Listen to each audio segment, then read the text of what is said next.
इस पे क्या मतलब सरकार जी, इस पे सरकार के द्वारा जो आपदा प्रबंधन से एक जो भी सहायता मदद होती है वो लगातार की जा रही है। सरकार काफ़ी चेतना और चिंतित है उस विषय पे।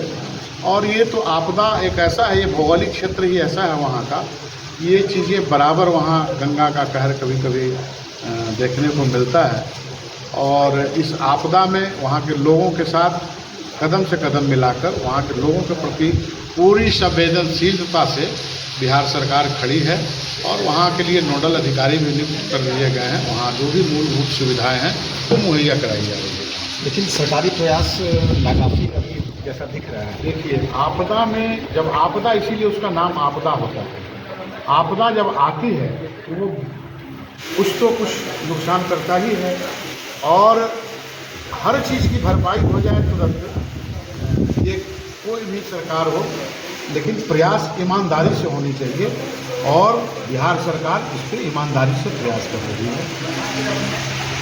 इन दिनों तक जो बख्तियारपुर विधानसभा का है स्थिति है कि चुनावी माहौल सरगर्मी बढ़ल है। बहुत लोग हैं कि सब जगह अपना अपना भीड़ लेकर गोलबंद कर रहे हैं।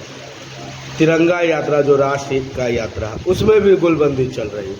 तो और सभी लोग अपने आप को बता रहे हैं कि हम भी उम्मीदवार हैं, हम भी उम्मीदवार। आपकी भी चल रहा है कि आपने भी कई साक्षात्कार में बोल रहे हैं, कई मीडिया वाले को बता रहे हैं कि हम भी उम्मीदवार हैं। क्या इसमें क्या चल रहा है? आपकी उम्मीदवारी की कितनी सच्चाई है? मैंने ये कभी नहीं कहा कि मैं उम्मीदवार हूँ। मैं भारतीय जनता पार्टी का एक सिपाही हूँ। पार्टी अगर समझती है कि उस जवाबदारी को निभाने के लायक मैं हूँ, उसको मैं निभा सकता हूँ, तो उसे मैं सहर्ष स्वीकार करूँगा। मेरा हर समय यही बयान रहा है। और पार्टी की लाइन से अलग हटके भारतीय जनता पार्टी अपने अनुशासन के लिए जानी जाती है। और मेरी वो हस्ती नहीं है, मेरी वो औकात नहीं है कि हम पार्टी लाइन को तोड़ सकें। पार्टी के जो वरीय अधिकारी हैं, जो लोग हैं, वो भरोसा आप पे जताते हैं। और बख्तियारपुर विधानसभा कहीं ना कहीं जाति फैक्टर में बंद के रह जाता है, सिमट के रह जाता है। तो उसको कैसे आप तोड़ेंगे? बिल्कुल टूटेगा, और वही चीज़ तोड़ना है। बिहार से, अगर आप पत्रकार हैं, आप ज़्यादा जानते होंगे, लेकिन मेरा एक छोटा सा आकलन है कि बिहार अगर भारत का सबसे गरीब और अपिछड़ा राज्य में अगर गिनती होता है तो उसका सबसे बड़ा कारण यहाँ जातीयता को प्राथमिकता देना है। और उस मिथ्या को अब यहाँ के नए युवा जो हैं, नई पीढ़ियाँ जो है, जो शिक्षित वर्ग है, जो समझता है चीज़ों को, वो अब इस पर्दे से निकलने के लिए तैयार है, कमर कसा हुआ है। और अब ये धीरे धीरे बिहार की प्रथा से समाप्त होगा। और बिहार भी जातीयता की और दुनिया की बात छोड़ के भारत के एक अग्रणी राज्य में खड़ा होगा। ये मैं आपको बता सकता हूँ कि जब तक यहाँ से जातिवाद का प्रभाव से बाहर लोग नहीं निकलेंगे, बिहार का कल्याण होगा। तेजस्वी यादव जो है कि पूरे अपने कुंडवा के साथ 15 अगस्त के बाद जनता दर्शन को निकल रहे हैं। 2025 कितना फैक्टर होगा ये इनका जो जनता दर्शन शुरुआत कर रहे हैं? 2025 माननीय के लिए खुश साबित होगा। जनता देख चुकी है। और एक वर्ग के नेता हैं, एक पार्टिकुलर एक वर्ग का, वो भी 40-60%, 70% लोगों के नेता रह गए हैं। और नेता वो स्वीकार कभी नहीं होता जो एक वर्ग का नेता है। नेता को सर्वविद होना पड़ेगा, सर्व समाज का होना पड़ेगा, सर्व समाज की चिंता करनी पड़ेगी।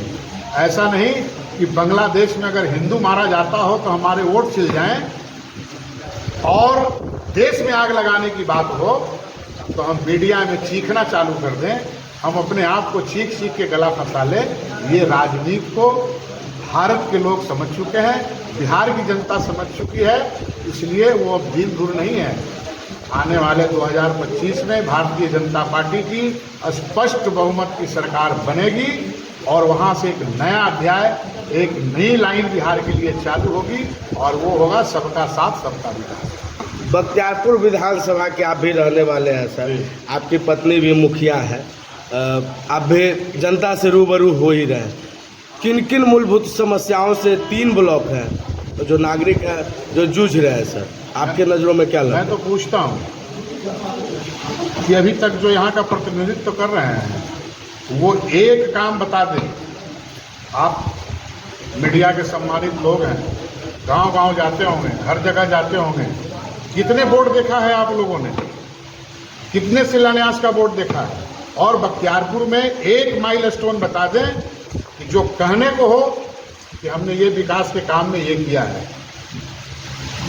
जनता की जो मूलभूत अधिकार है, सड़क, बिजली, पानी, सुरक्षा, शिक्षा, स्वास्थ्य, जब उसमें ही हम फुलफिल नहीं कर पाए, उस चीज़ को ही हम बराबर लेके नहीं चल पाए, तो बाकी चीज़ों का तो बात ही छोड़ दीजिए। आज इतने सालों बाद इतिहास का कलंक बख्तियारपुर के माथे पे लगा हुआ है। बख्तियार खिलजी का उस कलंक के धोने के ऊपर आज तक कोई अध्याय चालू नहीं कर पाए, कोई जुबान चालू नहीं कर पाए। जब तक ये कलंक नहीं धुलेगा, बख्तियारपुर का भी कल्याण नहीं होने वाला है। और आने वाले समय में आप देखते जाइए कि समय बहुत तेज़ी से करवट ले रहा है और सारे छत्रपति जो अपने को कहते हैं वो सारे की जनता उनको किनारे लगा दें। सर, जैसा कि अभी आपने बोला कि बख्तियार खिलजी के कलंक का नाम, तो आप ही के अध्यक्षता में एक बड़ी हस्ताक्षर अभियान चलाई गई थी नामाकरण के लिए, और आज डबल इंजन की सरकार है, तो ये सरकार को इस पर ध्यान नहीं आ रहा है? सरकार का ध्यान आकृष्ट करवाने की हम लोगों ने कोशिश किया है और आगे भी इस पे आंदोलन, और ये और अपने आप में भारतीय जनता पार्टी का कार्यकर्ता आंदोलनों पे विश्वास नहीं करता। आंदोलन बहुत बड़ी समस्या का कहीं कोई समाधान कर दिया हो, ऐसे भी दृष्टांत नहीं मिलती कहीं से। तो आंदोलन नहीं, हम जन जन तक इस चीज़ को पहुंचाएंगे, और जब जन जन की आवाज़ हमारे वरिष्ठों तक जाएगी तो निश्चित रूप से मेरा ये विश्वास है कि आने वाले समय में इस कलंक को भी धोने का काम करें। नाम क्या हो गया सर? मैं राजेश उर्फ ललन कुमार सिंह, ग्राम पंचायत विद्यपुर नरौली।